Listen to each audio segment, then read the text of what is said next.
Boa tarde, essa é mais uma edição do programa Ideia de Impacto, seu espaço sobre empreendedorismo, negócios sociais, inovação, criatividade e responsabilidade corporativa de toda semana.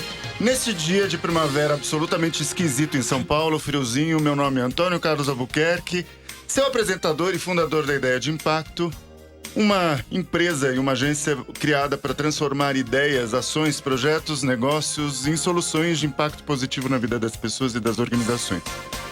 Segundona, mas vamos falar sobre um assunto e um mercado com enorme potencial no Brasil e de certa forma ainda pouco explorado e aproveitado, que é o turismo, mas não qualquer turismo, o turismo convencional, o turismo de experiência e especialmente o turismo focado nas comunidades tradicionais. E hoje estou com uma convidada super especial, Liliane Jacinto, que vai falar um pouco sobre o projeto da Plana Turismo.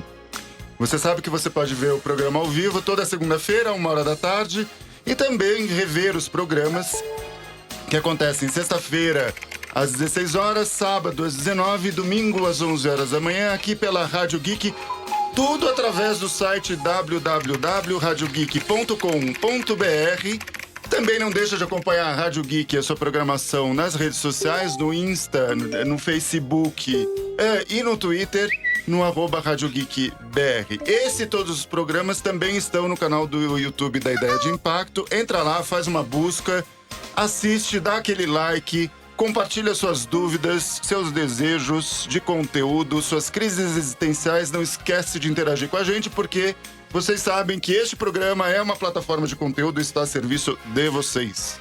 Bom, vamos começar do começo. Deixar a minha convidada se apresentar, contar quem ela é, e a gente vai bater um papo aí sobre o projeto e sobre o turismo. Obrigada, Antônio, por me receber aqui. Imagina. É muito bom, sempre muito bom poder falar da Plana, poder falar desse projeto que pra gente é muito querido. Bom, eu sou a Liliane Jacinto, eu sou turismóloga por formação, trabalho com desenvolvimento social há muito tempo, e voltar para o turismo foi muito especial. Isso aconteceu em 2015 com a Plana. Então eu e a minha melhor amiga da época de faculdade empreendemos isso, e tem sido um espaço de grande aprendizado pra gente. Que legal, quero muito conhecer essa história. Eu, antes enfim, preparando o programa, porque apesar do que vocês acham, a gente prepara o programa e vai entendendo um pouquinho das coisas para não falar besteira. Acabei levantando algumas informações sobre turismo de experiência. Pelo conhecimento, é um turismo que está focado, primeiro, tem um potencial muito grande num cliente ou em pessoas que querem fazer o turismo, que por si só já é uma experiência, porque você sai de um lugar, vai visitar outro, mas que a própria Organização Mundial do Turismo acaba definindo isso como são destinos onde a pessoa não só vai visitar e conhecer um ponto porque foi lá no Cristo Redentor, ou no Pão de Açúcar, ou sei lá, na Torre Eiffel, qualquer que seja o lugar, mas que ela tem uma expectativa de vivência e de estar junto daquela comunidade, daquela região, daquelas pessoas, e viver e se emocionar um pouco com esta vivência e com essa experiência, não só o conhecimento ou a visita. É um nicho bastante interessante do ponto de vista de mercado. O pessoal que escreve sobre isso, inclusive, fala de um público potencial de melhor poder aquisitivo, ou de mais, digamos, vontade de investimento, o que significa, do ponto de vista de negócio, preços ou custos melhores em potencial. O consumidor aí de 35, 50 anos, em média, classe A e B. E aqui no Brasil acabou rolando, para quem não sabe, o Ministério do Turismo fez aí uma iniciativa desse turismo de experiência, primeiro nas Serras Gaúchas, com a história dos vinhos, depois acabou desdobrando. A gente tem aí alguns destinos, e eu estou falando tudo isso do ponto de vista oficial, né? A Costa do Descobrimento, na Bahia, Petrópolis, no Rio de Janeiro, Bonito, no Mato Grosso do Sul, e Belém, no Pará, como, digamos, os principais eixos aí do Ministério. Mas, tirando essa parte aí do contexto do Ministério, do governo, é interessante só para entender que o Brasil tem isso como uma política pública. de fomento. Eu queria que você contasse um pouco da história da Plana, né? Do que é a Plana, por que ela apareceu, enfim, me conta um pouco, tira a minha curiosidade, a curiosidade do pessoal que está ouvindo o programa. Claro. Bom, a Plana, ela nasceu de um incômodo. Então, entender o turismo como ele é desenvolvido no Brasil, quando você vai olhar a fundo, né? O que é e como é a organização e planejamento do turismo, tem uma coisa que fica muito evidente, que é o turismo, ele beneficia grandes empresários. E aí existe uma grande dor sentida pelas comunidades locais. Então, quando a gente começou a falar de trabalhar a Plana e de juntar, né, 3 coisas que nós acreditamos que é desenvolvimento social, trabalho e educação, e juntar isso no turismo, a gente entendeu que, primeiro, as pessoas que precisavam ser beneficiadas ou inseridas nesse circuito do turismo eram as comunidades que moram nos lugares onde o turismo acontece. E aí a gente foi pesquisar quem são essas comunidades, quais são esses destinos, né? E a gente chegou nessas comunidades que são tradicionais. É lógico que existem muitas outras comunidades que também são afetadas e que talvez um dia a Plana também tenha fôlego para trabalhar com elas. Mas as comunidades em especial, essas comunidades tradicionais, elas são muito encantadoras. Primeiro porque elas guardam uma parte muito importante da nossa história, que a gente não aprende na escola, que a gente não aprende no livro, ou que a gente passa rapidamente por eles. Segundo, que elas quase todas estão em lugares que são muito importantes no sentido de preservação ambiental, preservação histórica, enfim.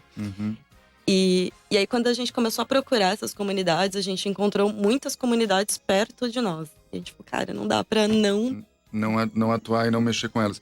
Só para o pessoal que talvez não conheça, o conceito de comunidade tradicional, enfim, tem um conceito por trás disso.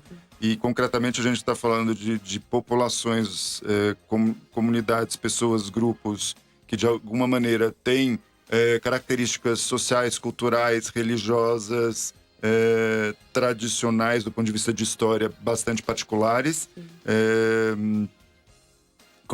E eu estou falando de ribeirinhos, caiçaras, pescadores, quilombolas, indígenas, enfim, pantaneiros. Então a gente tem no Brasil um potencial enorme e uma diversidade enorme do que a gente está chamando aí de comunidades ou população tradicional. Sim, a gente tem no Brasil cerca de 5 milhões de pessoas vivendo em comunidades tradicionais, ocupando 25% do nosso território. Nossa, a gente não tem ideia disso, né? Porque a gente acha que é uma coisa pontual, específica. Sim. Então, eu acho que ainda mais quem mora em grandes centros, né? Como São Paulo, a gente não consegue ter essa visão de que existem tantas comunidades e tantas tão próximas. Então, existem aldeias indígenas dentro de São Paulo. E até no Jaraguá, só para pegar um exemplo bem próximo e bem claro e bem conhecido da cidade de São Paulo. Está próximo. Sim. Que é um barato essa história, né, de vocês. É um movimento interessante, porque não é só um turismo que todo mundo reclama do tipo, como é que a gente faz para aquela comunidade ou aquela população que você está visitando, digamos, mesmo numa abordagem mais tradicional de turismo, ficar lá e o dinheiro não ficar com a agência de viagem que veio de São Paulo, do Rio, de Minas, o que quer que seja. E ao mesmo tempo também gerar algum tipo de impacto positivo na vida daquelas pessoas, do ponto de vista de não só de ganho de dinheiro, mas de acesso e manutenção e conhecimento e transmissão dessas culturas, desse conhecimento, que é muito legal. E aí, que comunidades vocês começaram a... Então, a ideia da Plana é basicamente isso, pegar essa comunidade, ver o potencial que ela tem do ponto de vista de cultura, de história, de saber, etc., preparar isso para o turismo. A gente estava trocando figurinha antes do programa começar, você falou, pô, não é um processo só de abrir as portas da comunidade e colocar isso dentro de uma proposta de roteiro, onde eu possa viajar, mas que a comunidade também tem que se preparar, né? Um pouco, como é que vocês têm feito isso, conversado isso? Na verdade, as comunidades que a gente teve contato até agora, a gente entende que elas já estão inseridas no turismo, elas já são afetadas de alguma forma. Então, por exemplo, o quilombo que nós temos trabalhado ao longo desse último 1 ano e meio, ele fica em Ubatuba. Então, Ai, que legal. A família tem casa lá, eu quero conhecer depois. precisa, você vai se encantar. E eles já sofreram com a chegada do turismo. Então, a partir de, acho que foi 75, 8, que a Rio Santos foi aberta, mudou totalmente a estrutura da cidade. Então, agora a cidade está aberta aos turistas, aos especuladores imobiliários e tudo mais. Então, as comunidades que ficavam muito próximas da praia, elas foram empurradas pro morro. Sertão, pro morro. Porque agora a praia é do turismo. Então, elas já sofrem os efeitos do turismo, mas elas também vivem, de certa forma, do turismo. Porque elas vendem coisas na praia, cuidam do estacionamento. E a proposta da Plana é trazer uma outra opção de ganhos com o turismo, além desses que são óbvios. E trabalhar também a questão do empoderamento cultural dessa comunidade.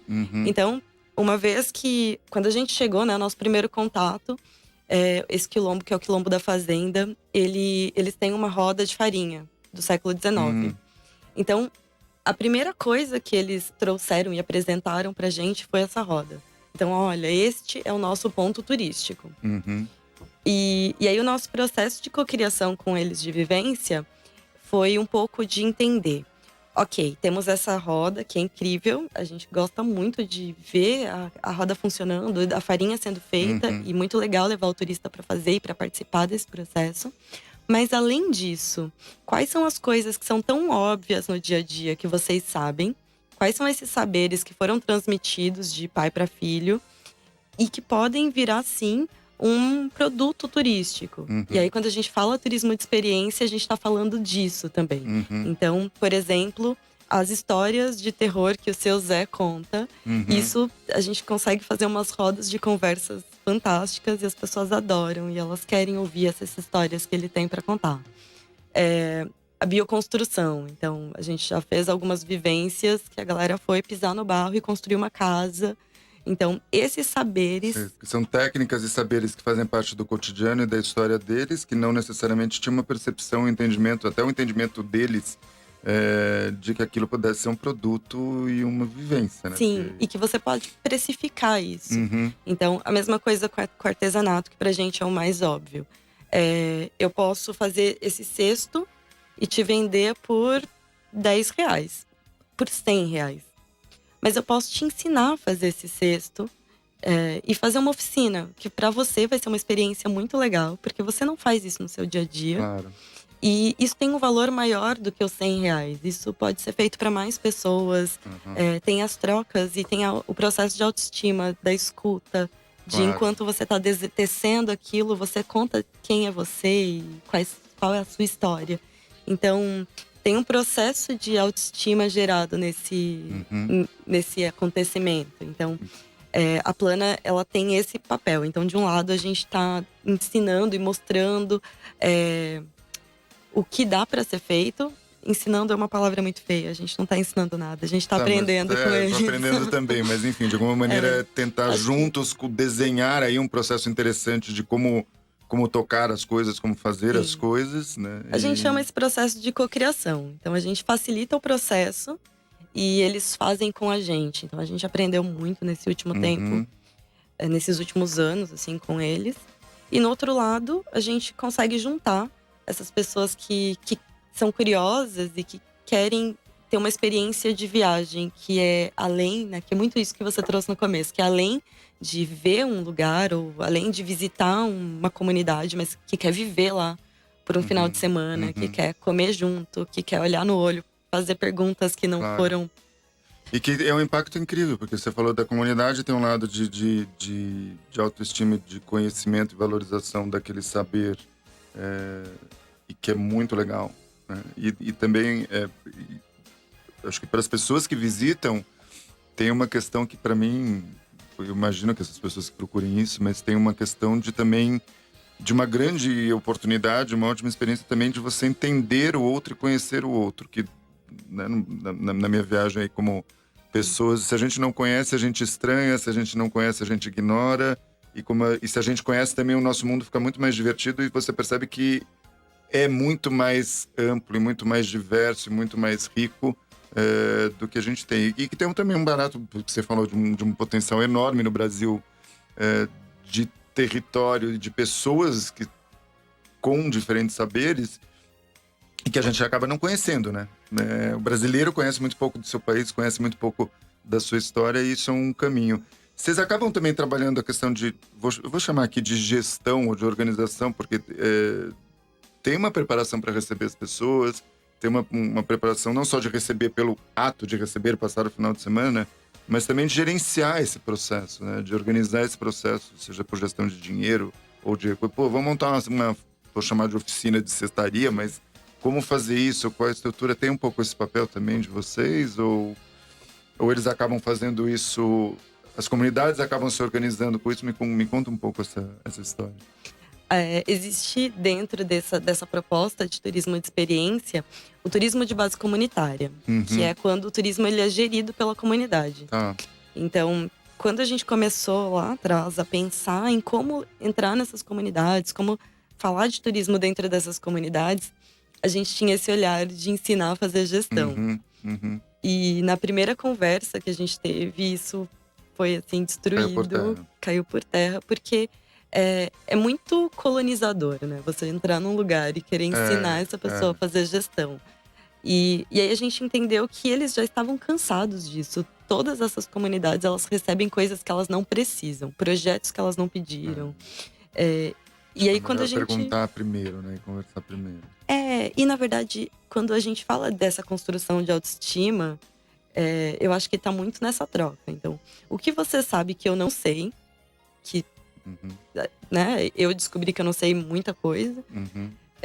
E eu, como mulher negra, e aí mergulhada de repente naquela história, eu falei, gente, também é minha história. Embora eu, né, tenha crescido na cidade, tenha outra história de família, mas também é minha história. Claro, tem uma questão da marca da sua etnia, da história do povo negro no Brasil. Enfim, sim, de como chegou até aqui. Como chegou e o que fez, o que construiu. E como brasileiro, né? Acho que... E aí, acho que tem esse lado, né, de me ensina, então, o que eu não sei e o que eu posso te trazer do meu mundo. Então, como juntar os dois mundos e a gente tem o melhor de cada mundo. Mas a proposta sempre é fazer essa gestão compartilhada. Então, a gente entende que a parte que a Plana se responsabiliza ou se propõe a fazer é a parte comercial. Então, a gente se propõe a vender as vivências. Operacionalização da vivência acontece dentro das comunidades. E 70% do valor da vivência fica na comunidade. Então, isso é muito legal, porque para eles é muito importante.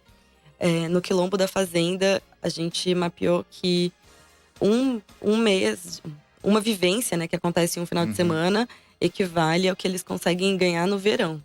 Que é Nossa, é coisa... Então, Que ótimo, né? Porque, tipo, do ponto de vista de recursos é super importante, mas tem um aspecto cultural no meio dessa história. Afinal, até agora, quem é que tem... Qual é o público? Quais são as pessoas, empresas, sei lá, grupos, eu não sei quem é que está procurando a Plana hoje em dia para fazer essas vivências? A gente tem 2 públicos que estão conversando, flertando com a gente nesse momento. Um público que é o turista mais alternativo, mais curioso. A gente optou por não entrar no mercado com valor muito alto. Acho que existe um mercado para um valor alto, mas existe uma necessidade de que seja acessível. Eu acho que essas histórias, elas precisam ser conhecidas por todo mundo, sabe? É uma escolha de tornar acessível e permitir que as pessoas conheçam isso. Sim, e tem um valor muito grande nisso, porque eu acho que essas pessoas curiosas, elas voltam fazendo coisas. Então, elas multiplicam ações legais. E elas contam essas histórias. Então, uma parte do público são pessoas de, acho que 25, 50 anos. Majoritariamente mulheres. A maior parte são mulheres. Eu acho um bom sinal isso. As mulheres sempre são melhores Elas pra dominam. organizar, né? Tipo, e eu não tô falando isso por complacência, né? Porque eu tô conversando com uma mulher. Até pela experiência, quando você vai olhar, elas são líderes, estão lá manchando, enfim. Tem um perfil no meio dessa história bem É interessante. muito legal. No mundo inteiro é assim, cara. E começam, né, esses grandes É, movimentos. é.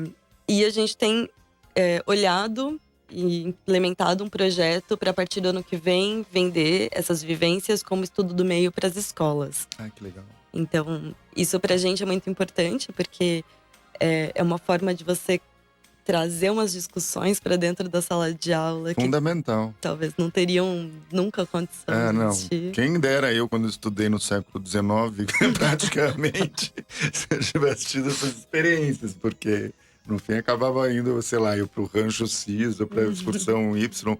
E olha que eu estudei numa escola com uma visão bem, digamos, moderna, assim, mas é bem interessante. Essas possibilidades, né, de aproximar Eu acho que os mundos. é isso, essa é uma ótima palavra. Aproximar mundos e descobrir que o meu mundo é bem. O nosso mundo, na verdade, é muito maior do que a gente imagina. Quais são os desafios aí, as coisas que vocês têm pontuado? Eu imagino que sejam alguns, né? Mas tem aprendizados que você já mencionou, mas enfim.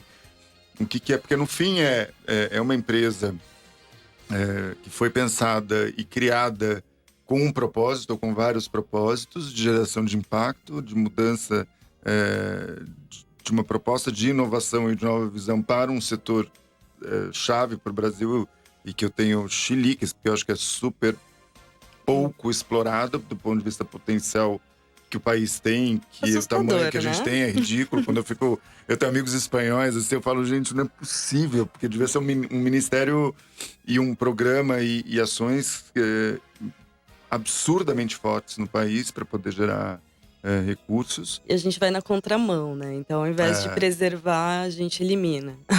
Não, é uma coisa surreal, assim. Então, que tipo de desafio, as coisas que vocês estão enfrentando, e eu queria também um pouco a visão de futuro aí desse caminho, porque é uma empresa, é um negócio que gera esse impacto, mas é um negócio, ele precisa se crescer, se desenvolver, enfim, os idealizadores, os executores ganham dinheiro, que tá tudo bem, faz parte do mundo da história, e gerar um impacto. Então, acho que é importante entender, né, que um negócio de impacto, ele precisa gerar dinheiro para viver, e enfim, dinheiro não é mal, né? Pelo contrário, é ótimo. É fundamental, né, para todo mundo. Quanto mais dinheiro, mais impacto. Bom, acho que a gente teve até aqui, né? O grande desafio foi conseguir entender esses tempos de desenvolvimento. Como a gente começou numa comunidade que a gente se voluntariou, né? A gente chegou lá e se apresentou e eles toparam. O tempo de engajamento foi muito grande. Então, a gente sofreu um pouquinho para entender quais são esses tempos. Esse primeiro 3 ciclos demoraram mais tempo do que a gente acredita que demore nas outras comunidades. Hoje a gente tem esse desafio de levar isso para as escolas, porque a recorrência eu acho que é importante no sentido de sustentabilidade financeira. E isso pode vir com essas parcerias.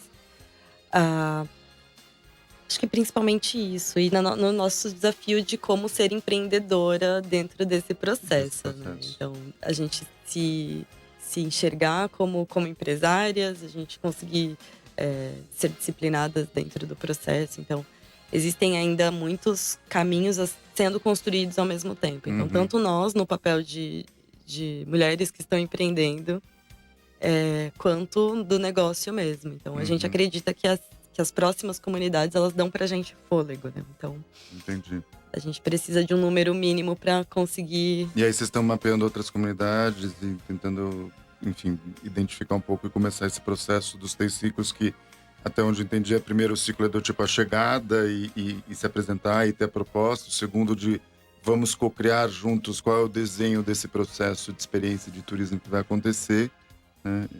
E aí o terceiro, talvez a venda, digamos assim, do ponto de vista de produto ou a comercialização, como você colocou, né?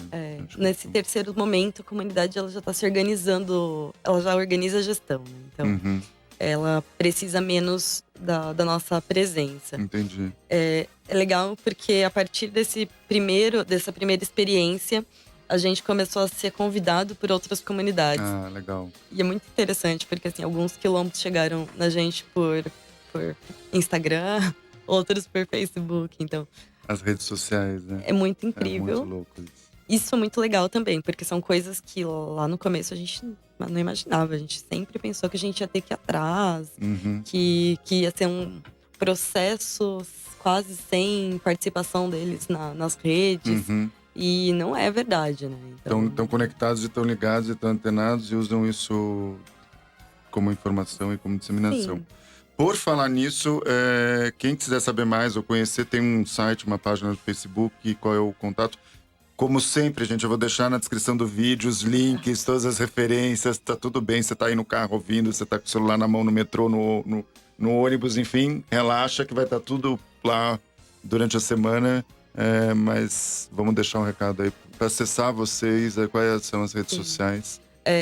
No Facebook, Plana Turismo de Experiência. No Instagram, Plana Turismo.